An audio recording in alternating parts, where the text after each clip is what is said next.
In this video, I'm walking you through 7 of the most common errors people run into when using PandaDoc with Zapier, what's causing them, and exactly how to fix them. At the end, I'll show you how DoxFlowy handles all of this in one place. Here's why these errors keep coming up. PandaDoc, Zapier, and whatever form or CRM you're using were all built separately. Every time data moves from one tool to another, that handoff is a place where something can go wrong. Field names have to match exactly, trigger conditions have to be met.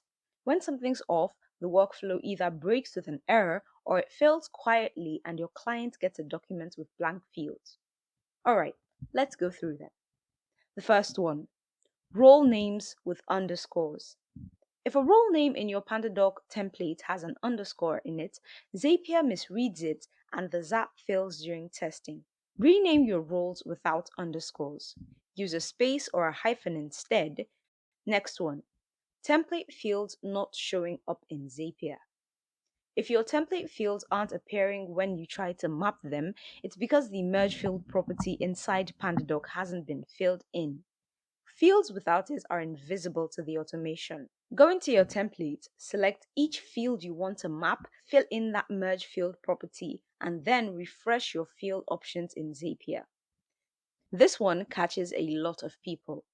Only one product populating when you have multiple. Zapier's PandaDoc integration only supports one product at a time by default.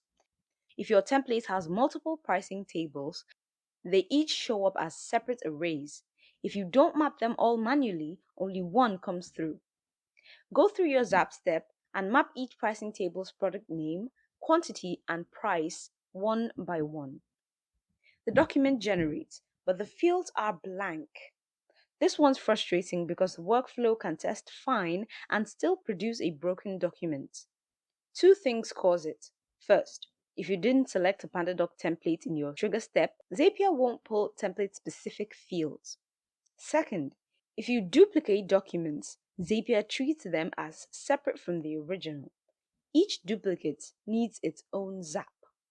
Always select the correct template in your trigger step and don't route automated workflows through duplicated documents.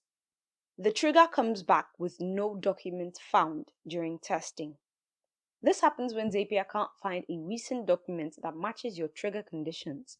If nothing from that template has been sent recently, the test returns nothing.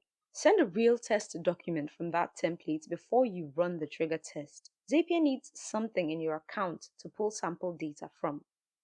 Wrong templates showing up when you have multiple workspaces. If your PandaDoc account has multiple workspaces, Zapier only pulls templates from whichever workspace was connected during the setup. If that's the wrong one, your active templates won't show up. Disconnect and reconnect PandaDoc in Zapier and authenticate from the right workspace this time. Last one, you can't upload new PDFs through the automation.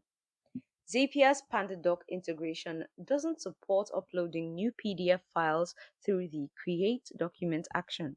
You can only work with PDFs already saved as templates inside PandaDoc.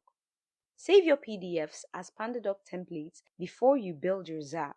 Anything you want to automate needs to live as a template first. Every one of these errors come down to the same thing. The tools weren't built to work together. The fixes work, but you have to keep them all maintained every time a template or workflow changes. DoxFlowy is built differently. Your form, your document, and your signing all live in one workflow. Form responses go straight into your document variables automatically. There's no automation layer in between to configure or debug. Start your free trial today. The link is in the description.